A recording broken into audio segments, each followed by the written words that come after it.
Big pass நல்ல கோலாகலமா ஆரம்பிச்சிருச்சு. நேத்துக்கே பார்த்தீங்கன்னா, எல்லாரையும் கொஞ்சம் ப்ளூவும், ரெட்டும் செலக்ட் பண்ண சொல்லியிருப்பாங்க.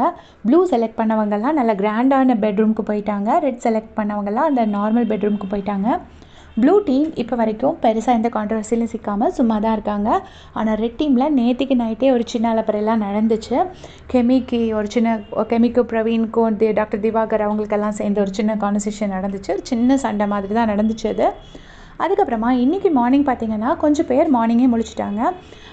விக்ரம், நந்தினி, அப்புறம் இந்த துஷார், அப்புறம் பிரவீன் காந்தி அந்த டைரக்டர் அவர் எல்லாமே முழிச்சிட்டாங்க. எல்லாருமே பேசிகிட்டு இருப்பாங்க. ஃபஸ்ட்டு என்ன ஆகுது அப்படின்னு பார்த்தீங்கன்னா, அந்த விக்ரமும் இவரும் துஷாரும் பேசிகிட்டு இருப்பாங்க. துஷார் வந்து எப்படி நான் வைரல் ஆனேன், இன்ஸ்டாவில் எப்படி ஃபேமஸ் ஆனேன் அப்படிங்கிறத பற்றி அவரை பற்றி சொல்லிட்டுருக்காரு. ரொம்ப காமாக தான் சொல்லிட்டுருக்காரு. அப்போ வந்துட்டு அவங்களுக்குள்ள ஒரு கான்வர்சேஷன் நடக்குது. பசங்களுக்கு வந்து பசங்க காம்ப்ளிமெண்ட்ஸ் கொடுத்தா நல்லா இருக்குமா, பொண்ணுங்க காம்ப்ளிமெண்ட்ஸ் கொடுத்தா நல்லா இருக்குமா அப்படின்னு சொல்லி ஒரு டிஸ்கஷன் நடக்குது.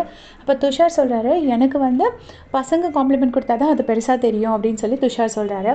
உடனே விக்ரம் வந்துட்டு, நீ ஒரு கம்ப்ளீட் பேக்கேஜ்டா, உனக்கு யார் வேணால் வந்து காம்ப்ளிமெண்ட்ஸ் கொடுப்பாங்க, நீ பார்க்கவும் நல்லா இருக்க, நல்லா ஹைட் இருக்க, நீ மாடலிங்கும் ட்ரை பண்ணலாம் அப்படி இப்படின்னு சொல்கிறாரு. சொல்லும்போது துஷார் சொல்கிறாரு, இல்லை எனக்கு நிறைய பிம்பிள்ஸ் இருக்கிறதுனால என்னால் மாடலிங் ட்ரை பண்ண முடியாது, ஸோ நான் ஆக்டிங் தான் ட்ரை பண்ணணுன்னு இருக்கேன், இது முடிஞ்சு அப்படின்னு சொல்லிட்டுருக்காரு. அந்த டைமில் வந்து நந்தினி வந்து ஜாயின் பண்ணுறாங்க. நந்தினி கிட்டே இவங்க கேட்குறாங்க, உங்களுக்கு வந்து ஒரு பொண்ணுங்க கிட்டேருந்து காம்ப்ளிமெண்ட்ஸ் கிடைச்சா நல்லாயிருக்குமா, இல்லை பசங்க கிட்டேருந்து காம்ப்ளிமெண்ட்ஸ் கிடைச்சா நல்லா இருக்குமான்னு கேட்குறாங்க. அதுக்கு வந்துட்டு நந்தினி சொல்கிறாங்க, எனக்கு வந்து ஒரு பொண்ணு காம்ப்ளிமெண்ட் கொடுத்தா தான் பெருசாக இருக்கும். ஏன்னா நான் போகிற இடத்துலலாம் நிறைய பேர் என் கண் அழகாக இருக்குது அப்படி இப்படிலாம் சொல்லுவாங்க. பசங்கக்கிட்ட காம்ப்ளிமெண்ட்ஸ் கிடச்சி எனக்கு ரொம்ப போர் அடிச்சு போச்சு. ஆனால் பொண்ணுங்கக்கிட்ட எனக்கு காம்ப்ளிமெண்ட்ஸ் கிடச்சா அது ரியல் காம்ப்ளிமெண்ட்ஸாக இருக்கும், அதனால எனக்கு அது ரொம்ப பிடிக்கும் அப்படின்னு சொல்கிறாங்க.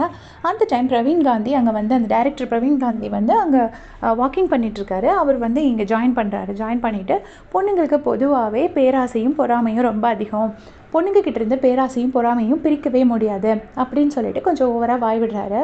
இது என்னோடய வாழ்க்கையில் அனுபவத்தில் நான் கற்றுக்கிட்டது அப்படின்னு சொல்கிறாரு. சொன்ன உடனே நந்தினி நல்லா சும்மா விடாமல் நல்லா கொடுக்குறாங்க. நந்தினி என்ன சொல்கிறாங்கன்னா, ஏன் பசங்களுக்கு பொறாமை இல்லையா, டே இவன் மட்டும் நல்லா ஃபிகரை உஷார் பண்ணிட்டான்டா அப்படின்னு நீங்களாம் பொறாமப்படுறது இல்லையா, பொறாமை எல்லாருக்கும் இருக்குங்க அப்படின்னு சொல்லிட்டு நந்தினி சொல்கிறாங்க. அதுக்கு அவர் விடாமல் திருப்பவும் சொல்லிட்டு இருக்காரு, பொண்ணுங்க வந்து இப்போ ஒரு ஆம்பளைங்க தூங்குனாலே பொண்ணுங்களுக்கு பிடிக்காது, எப்படியாவது டிஸ்டர்ப் பண்ணுவாங்க, அது ஒய்ஃபுன்னு இல்லை அம்மாவாக இருந்தாலும் அப்படி தான் அப்படின்னு சொல்லிட்டு தேவையில்லாமல் நிறைய வாய் விடுறாரு. கண்டிப்பாக லேடிஸ் கிட்ட செம்மையாக கோவப்படுவாங்க, தூங்க விடவே மாட்டாங்க அப்படின்னு சொல்லி ஒரு இல்லாத ஒரு பெரிய பழியை தூக்கி போடுறாரு. மேபி அது அவர் லைஃப்பில் நடந்த எக்ஸ்பீரியன்ஸாக இருக்கலாம். இது எல்லாத்தையும் வீட்டுக்குள்ளேருந்து கனி லேசாக எட்டி பார்த்துட்டு அப்படியே போயிட்டே இருக்கிறாங்க. அதுக்கப்புறமா இங்கே இந்த டிஸ்கஷன் முடிஞ்சுட்டு இவங்க வந்துட்டு உடனே விக்ரம் அதை ஸ்மூத்தாக்கி என்ன சொல்கிறாருன்னா, நான் வேணால் சொல்கிறேங்க டிஃப்ரென்ஸ் என்னென்னு, பொண்ணுங்களால் சும்மா இருக்க முடியாது, என்னால் ஒரு 8 மணி நேரம் எதுவுமே பண்ணாமல் சும்மா இருக்க முடியும், ஆனால் பொண்ணுங்களால் கண்டிப்பாக அது முடியாது அப்படின்னு சொல்லிட்டு விக்ரம் சொல்கிறாரு. சொல்லி அந்த டிஸ்கஷன் அப்படியே கலைஞ்சிருச்சு. உள்ளே வந்ததுக்கப்புறமா கனி சொல்கிறாங்க, நான்லாம் என் ஹஸ்பண்ட் தூங்கினா எழுப்பவே மாட்டேன், ஹஸ்பண்ட் இல்லைங்க யார் தூங்கினாலும் எழுப்ப மாட்டேன், இவர் என்ன இப்படி சொல்லிட்டு இருக்காரு, அங்கே வந்தால் தேவையில்லாத ஏதாவது வாய் வரும்னு சொல்லிட்டு தான் நானும் அந்த டிஸ்கஷனுக்கே வரல அப்படின்னு சொல்லிட்டு கனி சொல்கிறாங்க. அப்போ விக்ரமும் ஒரு நியாயமான பாயிண்ட் சொல்கிறாரு, நம்மளும் கஷ்டப்பட்டு பிக் பாஸ்குள்ளே வந்திருக்கோம், வாயை பொத்திட்டு இருக்கவும் முடியாது, நம்மளும் ஒரு கண்டென்ட் கொடுக்கணும், நமக்கு ஒரு ஆப்பர்ச்சுனிட்டி கொடுத்துருக்காங்கன்னா நம்ம ஏதாவது பேசணும் அப்படின்னு சொல்லிட்டு அவரும் சொல்லிட்டு இருக்காங்க. உடனே எல்லாருமா சேர்ந்து அந்த பேக் அண்ட் டீமுக்கு தேங்க்ஸ் சொல்கிறாங்க. சரி நீங்கள் சொல்லுங்கள், இது வரைக்கும் பார்த்ததில் யார் ஓவராக வாய் பேசுகிறாங்க நீங்கள் ஃபீல் பண்ணுறீங்க, எந்த கண்டஸ்டண்ட்டை உங்களுக்கு ரொம்ப பிடிச்சிருந்தது அப்படின்னு மறக்காமல் கமெண்ட்ஸில் சொல்லுங்கள்.